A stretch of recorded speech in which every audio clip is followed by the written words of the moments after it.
Hello, everyone. Hello. Hello. Here we are, talking about putting more money back in the pockets of New Yorkers. This is a great day, my friends.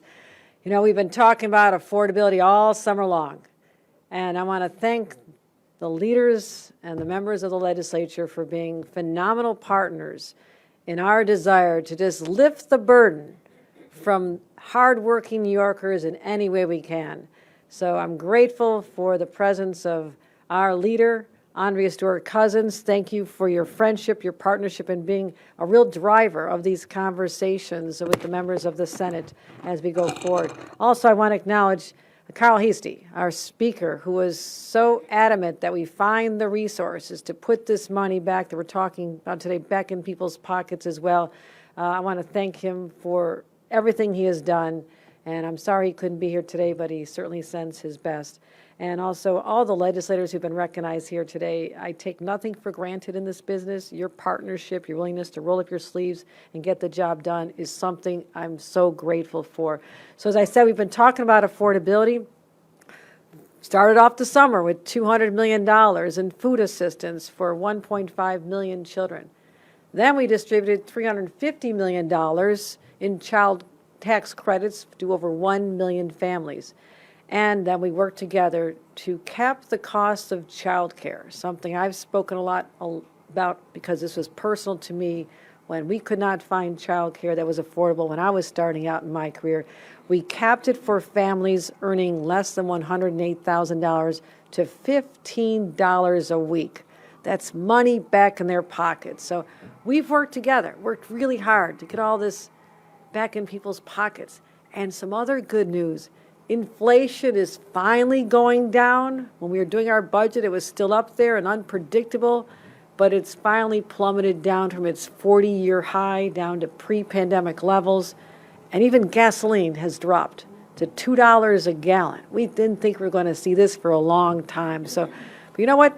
With all this backdrop and the good news from the economic front, New Yorkers still don't feel that relief yet. It takes time. It takes time to trickle down and benefit them. And I know this because I went back to school shopping in Albany last month, not for myself. I'm good.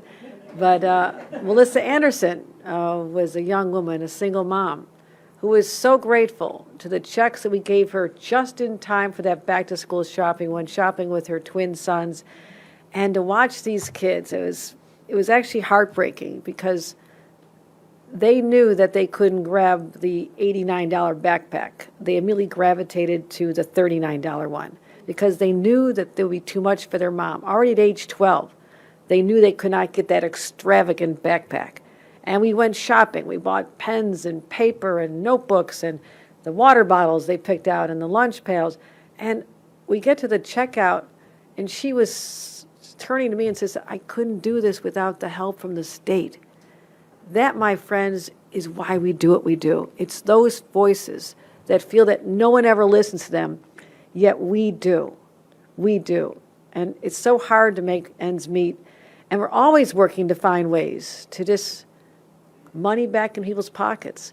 So today, a continuation of this long effort, we're announcing that we're sending $2.3 billion in school tax relief, the STAR program, to nearly 3 million homeowners across New York. That deserves a round of applause.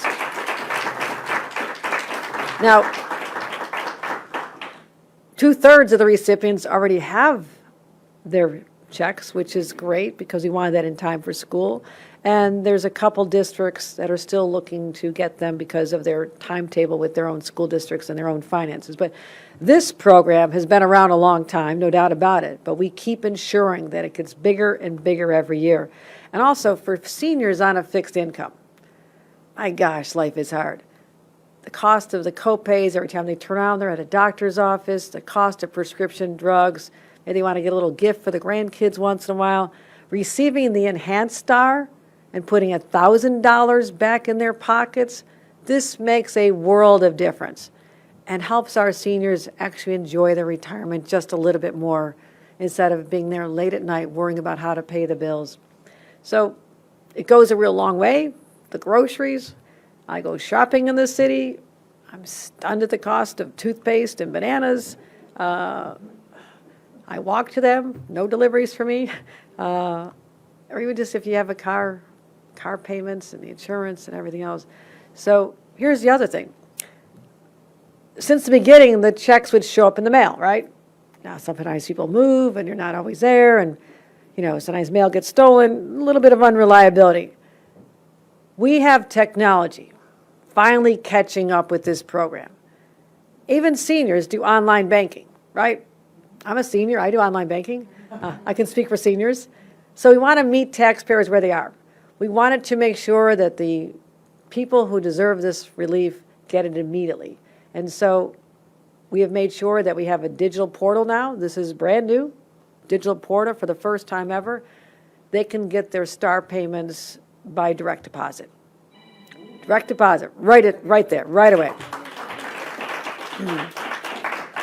Now, as I said, many people have already received their checks for this year, but if you live on Long Island, for example, which is on a different cycle, you can still sign up for direct deposit this year. So we want to make sure that happens. Go to ny.gov/star to get started.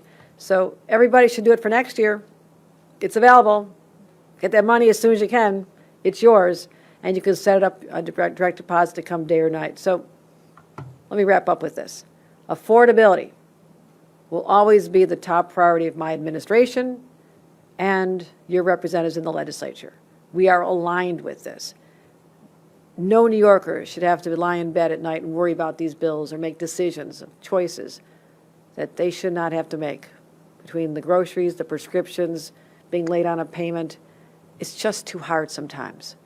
So if we can continue finding how to give people relief, and I mentioned Long Island, I think about the fact that a recent visitor to Long Island, just last night, was responsible for driving up the cost of living in places like Long Island and Westchester County and other areas when he obliterated the state and local tax deduction that had been there since the beginning of the tax code when President Abraham Lincoln was in office. So now it comes back here. What a hypocrite. Oh, we're going to get rid of that. You know how much Long Islanders and Westchester residents and other New Yorkers have had to pay since the time when you ended this? It's costed individuals in these areas about $5,500 more a year that they used to be able to deduct. Over the 6 years, it's $33,000. It should have been in their pockets, so we could finance a big tax cut for the wealthiest and really stick it to the blue states, is how they defined this. So we're doing what we can, but these are changes we're going to need at the federal level. I'm not personally trusting the person who got rid of this. I'm not believing him at his word to say, oh, I'm going to put it back. So that's up for voters to decide. This is not a political conversation. But school taxes have eaten up so much of the relief, and we're just trying really hard to get people's head above water. So we're going to keep focusing on the STAR program. We're going to work hard to restore the state and local tax deduction, known as SALT, and make sure that we can have New Yorkers thriving once again. And with that, I'm really proud to announce someone who's a champion of these causes, has been an ally at my side. We've gone through a lot of negotiations together. I'm sure you miss it right now. No? Okay, we're good. Okay, it's right around the corner, Leader. It's right around the corner. Honored to introduce my friend and our Senate Majority Leader, Andre Stewart Cousins, to talk about the positive impact of STAR across her district in the state of New York. Leader Cousins.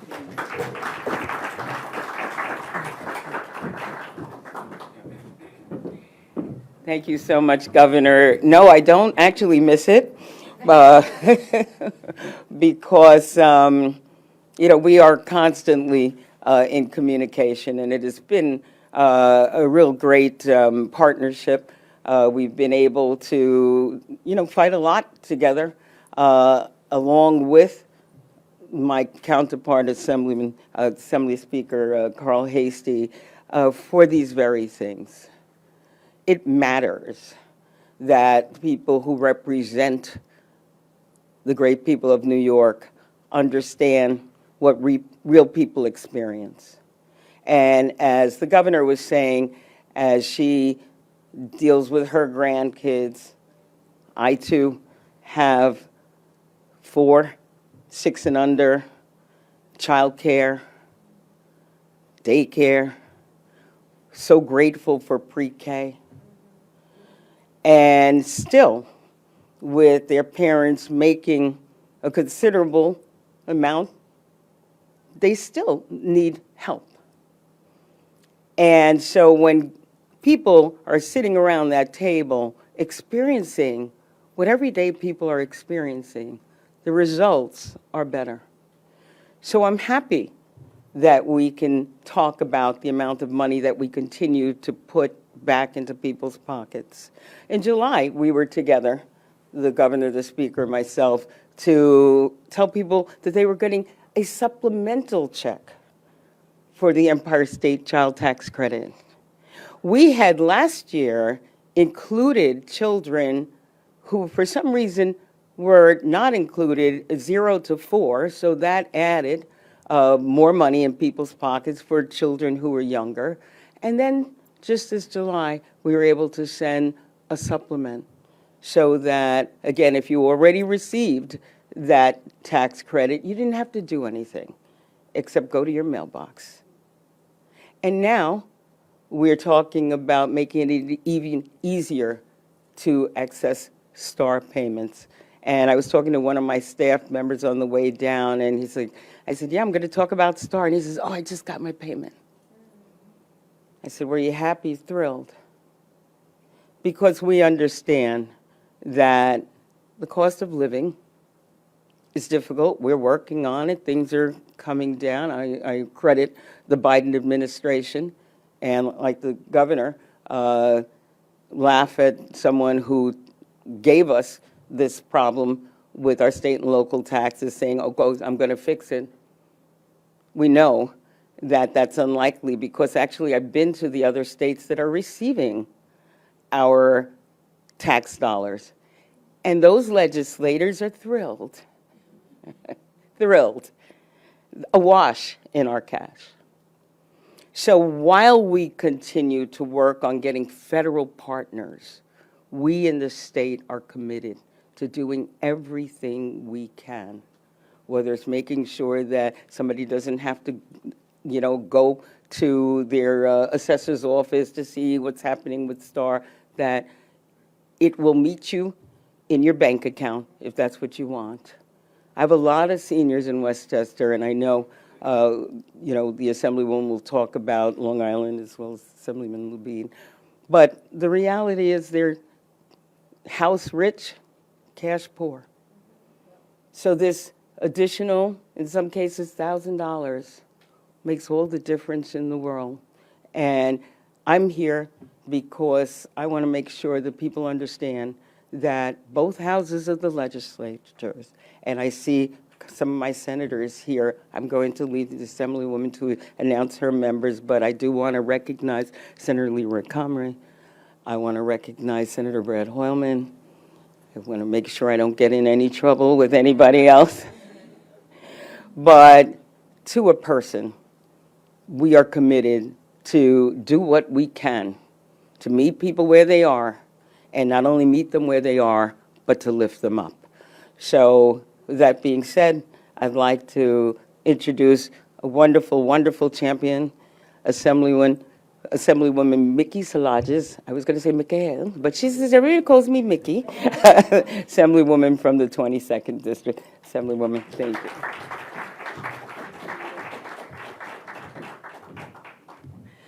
Well, when they say show me the money, that's what the governor and the legislature did, right?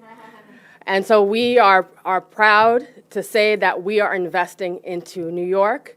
And, our motto is Excelsior, and it's ever upwards. And we're ever upwards investing into Long Island, to Westchester, to all over New York State, because no one is being forgotten. We're all working together. And so when I think of, America, when I think of, this country, I think of like apple pie, baseball, but you also think of homeownership. It's the very symbol of the American dream. And owning a home is not just about a place to live. It's about building a future. It's about creating stability. It's about investing into our communities. But for so many, they don't have an opportunity for homeownership. And some that do are struggling every day. And we know that our housing stock is very diverse. You know, when we talk about Long Island, we have residential homes, but we can't forget about places like Queens, Yonkers, and upstate New York, who many people have homes as well. And so that's why it's so important that we invested in STAR. And I really want to thank my speaker, Speaker Carl Hastie, and acknowledge him today, because he thinks about every single member. It's not just a focus on one area, but it's really a focus on empowering members to talk about what's important in our district. So I just want to thank our speaker. Give him a round of applause. Come on, members. Yeah. We know the reality. It's a high-cost state. New York is very expensive to live. But we have a governor and we have a legislature that's constantly investing into programs. Whether it's the child care assistance, expanded child tax credit, which I got my check. I'm a mom of 3. I got it right before school shopping. I was so happy, really. Or our seniors, investing into programs like food assistance. It's about making sure that we're taking care of each other and not dividing. And so this $2.3 billion in STAR is amazing. It's focusing really on the #1 issue when we talk about Long Island. It's about property tax relief. And I can't stress that it's very expensive to live on Long Island. And I don't have a pony. People have an interpretation of Long Island with wealth and all that. Not at all. Long Island is middle-class communities, people working everyday jobs like in healthcare, looking to be a part of that American dream. And so that's why it's important that we invest into places like New Rochelle, Utica, Long Island, because we need to highlight that we are being more efficient about how we use government resources. And so it's exciting that we have a portal now. Woo, whoopee. Thank you. Thank you to the legislature and governor for doing that. And I encourage homeowners to make sure that they have STAR, they applied for STAR. Because a couple of years ago, I sent out a mailer about all the programs available to seniors. And I got a phone call after the mailer dropped, and a young senior, I like to call them young or older New Yorkers, called me and was like, I didn't know that I was entitled to STAR, and not even that, I was entitled to enhanced STAR. And she started crying because now she was struggling. Like, she was parsing out her prescriptions. She was going to the local food pantry. She had financial issues because she's trying to balance it all. She's trying to live that American dream and try and balance it all. But having this check and now direct deposit, she can live a New York life and be able to stay here and keep people here. And that's what it's all about. So I want to acknowledge my colleagues who, they're so dynamic. I love all my colleagues. They're amazing. No, but all the colleagues. I love you all. I'm going to start this way. No discrimination, so don't hurt me. Assemblyman Steve Otis, Assemblyman Charles Fall. I see Assemblymember Raga out there. Who else? I see Assemblywoman Tapia. There you go. I see Assemblywoman Jessica Gonzalez Rojas. Yeah, JGR, we always call her. Anyone else? Oh, I see Assemblywoman, dynamic Assemblywoman Chantel Jackson. And last but not least, my favorite Long Islander, Assemblymember Chuck Levine. Yes. So we're here to build a better, stronger New York. We're here to build a better, stronger community.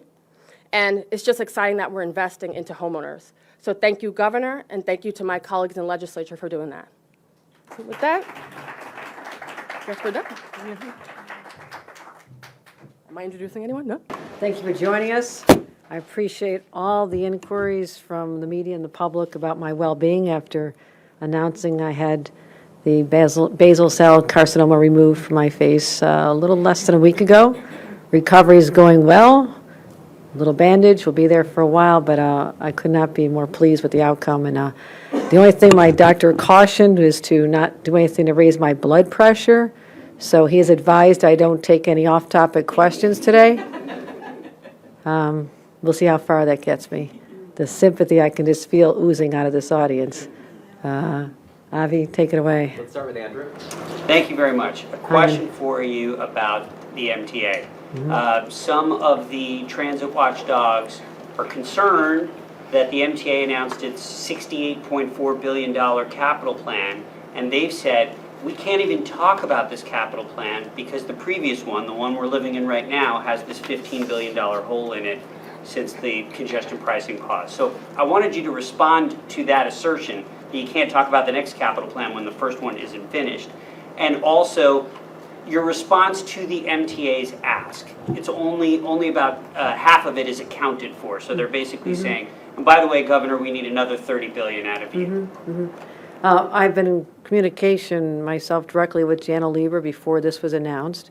We've been working together all summer, and I really reject the myopic view that we can't handle a current capital plan, of which there's still $15 billion remaining, and a new capital plan, which we're required by law to evaluate and accept every 5 years. And so I'm not sure what the problem is in terms of going to the same place. Both have to be resolved with the state legislature. We'll be convening, as is customary, in January, and we'll work on the numbers at that time. And just as a quick follow-up, congestion pricing. Yesterday, with Mr. Trump on Long Island, several of the speakers said the second Donald Trump gets in there, he's getting rid of congestion pricing. The notion that it has remained a political bugaboo for you and for the state of New York, even though it's been paused. I won't have to worry about that because Donald Trump will not be elected. Vern? Governor, the Siena College poll showed that actually the former president has a higher favorability rating than you do. He's at 39%, you're at 34%. What does that say about New Yorkers favoring the former president over you, and especially the fact that there are more Democrats registered in the state? Right, and I'm just tell you this, as you can see from what we did today, I am 100% focused on delivering for New Yorkers. I get up every day and focus on what's best for them. But when it comes to numbers, let me be clear.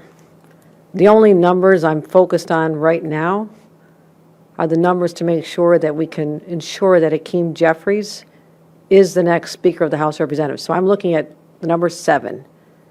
7 seats we need to flip, 2 seats we need to hold, and my focus has been outside the governing. The political side has been laser focused on ensuring that we have a victory that the country is counting on us and California to do. So that's what I say about that. Are you concerned about those numbers, though, especially given that they are also record low favorability figures for you? I'm concerned about delivering for New Yorkers, and I have a lot of time before my next election. Christina? Hi, my question is regarding the phones in schools proposal. So last week, there was a security lockdown at Brandeis High School on the west side. I covered that story. I spoke to a number of parents who told me that the school and authorities didn't communicate with them at all, or communicated with them like much later. And the only reason they knew about this lockdown is because their kids texted them or called them from the school with their phone. So what do you have to say to those parents, given that law enforcement and the school clearly didn't have a plan in place, despite the reassurances that you keep talking about when it comes to the phones ban policy? How should they be guaranteed that a situation like that won't happen again, where they're not hearing, they're not hearing anything from the school or from police, or they're looking at No. a citizen app, or I absolutely agree that there has to be communication channels well in advance of when any crisis or disruption happens on a campus at every single school, preschools, elementary, middle schools, high school. And that's something we can focus on, is make sure that the communication plans between parents and law enforcement and the school district are tightened up and followed. And I think that was a shortcoming there. You're absolutely right about that. I also listen to law enforcement a great deal in making our assessments on this, and they would say that the last thing you want children to do when there really is a crisis on a campus is to be pulling out their phones, talking to their friends, recording the incident. They need to be laser focused on the adult in the front of the classroom to lead them to safety per training and protocols. And so that's directly from law enforcement, what should happen in those situations. But I no more than any other previous governor, the anxiety that a mother has with the safety of her children. So I'm listening to that as well, but I also am hearing from law enforcement and also the school districts that have successfully implemented bans on how there was a lot of outreach to parents to help them understand this dynamic before it even happened. I think that's appropriate. Marcia? Governor, you spent a lot of time over the last year trying to develop an organization that will help Hakeem Jeffries and the Democrats take control of the House. I wonder what part of that the STAR program plays in helping you to do that, given the fact that a lot of the benefits from the STAR program are in areas that you hope to either flip or hold, in Westchester, in Long Island, and in some places upstate. And is this part of your plan to try to help Hakeem Jeffries and the Democrats take back control of the House? No, because you look at everything we've done on these programs. We've announced these throughout the summer. These were enacted during the spring, and we've done a STAR event, I believe, every year I've been governor. You know, we talk about how we can enhance this. So talking about affordability has been part of who I am as governor since I was first elected. It is unrelated to the politics, which someone cynical would say, oh, your first time now talking about this a few weeks before election. I can show you an entire record and countless press events, press releases that show we've been laser focused on easing the burden on everyday New Yorkers, which is unfolding here today. Obviously, events like this are planned well in advance and unrelated to the election. I'm not trying to tie it to it, but I'm just wondering if, given the fact that these are such crucial House seats, if the fact that you can send some benefit, some homeowner tax benefit to these areas helps the Democrats make their case that they're hearing the concerns of the people who are going to vote for them and helps them make the case for themselves. I just would separate the idea that there's political decisions that drive our assistance to Democrats, Republicans, and independents. I mean, this is not a calculation other than this is the time of year when STAR checks go out, the money for going back to school happens back to school time. So all of this has been focused on demonstrating that not a political party, but those in government leadership positions now, like myself, understand that this is a top priority. I continue to find ways to acknowledge that New Yorkers are struggling. It's been hard for them, and anybody running for office should be saying that anyhow, independently of what I'm doing. But it is just so critical that we don't be tone deaf to the needs of everyday New Yorkers, and that's what this is all about. I wonder, as you face the fact that there are these races that you're trying to change, what are your concerns in terms of the ability of Democrats in New York to flip some of these seats so that you can help Hakeem Jeffries? I'm not concerned about it at all because we've done more this year than has ever been done in the entire history of our state to help Democrats get elected. Now, this is not the place to talk politics. Should I stop the topic or I'm okay? Just checking. We have 37 field offices in these 7 battleground areas. There are entire presidential battleground states that only have about 50, 55. So look at the concentration in just Long Island, Hudson Valley over to Syracuse of the ground game that's been orchestrated, the 1 million voter contacts, the 10,000 volunteers, the 100 people hired. So when you ask what is being done to help them get elected, my job as the leader of the party was to build something out of basically nothing and take the infrastructure that was always available to be used for other people, had only been used for governors every 4 years when they run. No one has ever used the full power of the Democratic Party to help others. That's who I am. That's been my focus since we started this last year in helping some upstate races in particular flip even town boards and county legislatures and DA's races. So I started the seeding last year, planting the seeds. This year we're seeing the results, and I think people are pretty they're blown away by what we've done. They're blown away because nobody else has shown this level of interest and commitment to making sure that Hakeem Jeffries is the next speaker. All right, last one, Henry. Governor, I'm glad you're feeling better from your procedure. I had one on STAR and then one on SALT. On STAR, I'll admit, probably my own fault. I hadn't heard of the STAR program, so while we were on the break there between question and the program, I went to try to sign up on my phone real quick and didn't find it to be super easy. I'm sure I'll figure it out tonight when I got all my documents in front of me. But I'm wondering, the state knows how much I make and the state knows that I own a home, and why isn't this automatic? And on SALT, totally separate, you made comments about former President Trump and his newly announced position on this and your skepticism, but have you had a direct conversation with Vice President Harris, and is she committed to getting rid of the cap? Because we know we have a big kind of tax moment coming in the next Congress, regardless of who's president. Well, we'll certainly help you fill out the forms so you can be one of the beneficiaries along with other millions of New Yorkers for the STAR program. And we can always find ways to streamline and make it easier, I assure you. Well, once you sign up, it will be automatic. You know, it is something that homeowners apply for, but every year after that, you'll be getting renewed. And that's why we're asking you to sign up for the direct portal. You'll get your check every year going forward. So we'll make it really easy on you.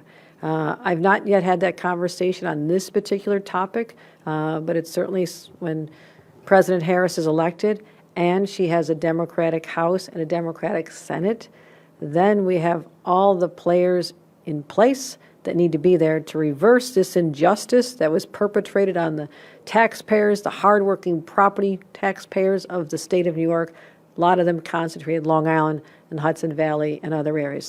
So they took it on the chin. This also triggered an out-migration of our state the following year that this went into effect. A lot of people made decisions that this was just one more burden they couldn't handle. And again, why would you deny the ability to not be double taxed? I mean, basically double tax in the state of New York because of the taxes you're paying for state and local, and you're no longer able to deduct them off your federal. It's been wrong from the beginning. We have called this out countless times. I've talked to our delegation about this, and it has to be addressed, but you're always going to have obstructionists unless we have the parties in place, the elected officials in place who are committed to doing this. And I will work so hard once we have the Harris administration and Hakeem Jeffries as the speaker to get this over the finish line. New Yorkers need this. It's a huge burden for them right now. Governor, do you still have confidence in Mayor Adams? His police commissioners resigned since you last spoke with us. His chief counsel resigned. Another top aide just resigned today. And he's got, I think, at least 4 ongoing investigations. Do you still have confidence that he can govern as mayor? My job is to work with the mayor of New York. I also represent 8.3 million people who call New York City home. And we'll continue working on closing illegal cannabis shops. We'll continue working on the migrant crisis. We'll continue working on driving down crime and continuing to deliver for New York. He is the governor. He's the mayor. I'm the governor, and we have a job to do. Thanks, All right, thanks, everybody.